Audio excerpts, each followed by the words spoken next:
চাঁদাবাজি করা যাবে না, কোন লুটতরাজ করা যাবে না, কোন মাদককে প্রশ্রয় দেওয়া যাবে না। এইসব ব্যাপারে 100% জিরো টলারেন্স। মনে থাকবে।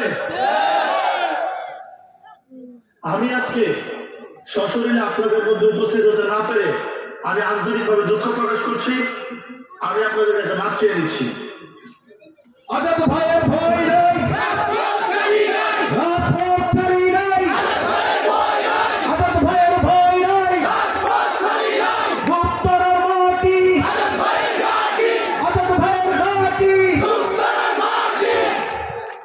আমি বলতে চাই, কিছু কুচক্রী মহল আছে যারা আলেমদের বিএনপির সুনাম নষ্ট করতে চায়, যারা ইতিপূর্বে স্বৈরাচার নজরুল ইসলাম বাবুর সাথে মিলে 71টা ঘোষণা করে 2500 বিএনপিকে নষ্ট করার কাজে নিয়োজিত ছিল।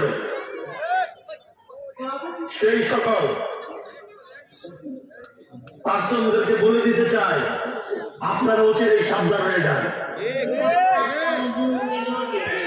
জনগণের কাজ করেন, দেশের জন্য কাজ করার চেষ্টা করেন, নয়তো বা 2500 জনগণের সাথে প্রতিবাদ করছি, উপযুক্ত জবাব দেবে 2500 বিএনপি। ঠিক কিনা হয় না? আমি আমার বক্তৃতা দীর্ঘায়িত করবো না।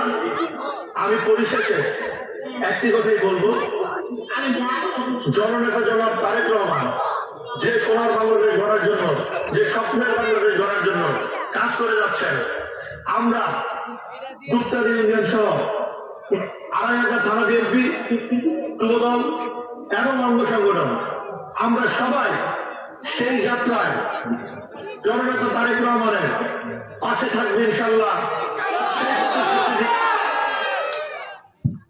জননেতা তারেক রহমান বাংলাদেশের জনগণের জন্য সোনার বাংলাদেশ, সুন্দর বাংলাদেশ, ভবিষ্যতে একটি সুন্দর বাংলাদেশ গড়ে তুলবেন, সেই আকাঙ্ক্ষা।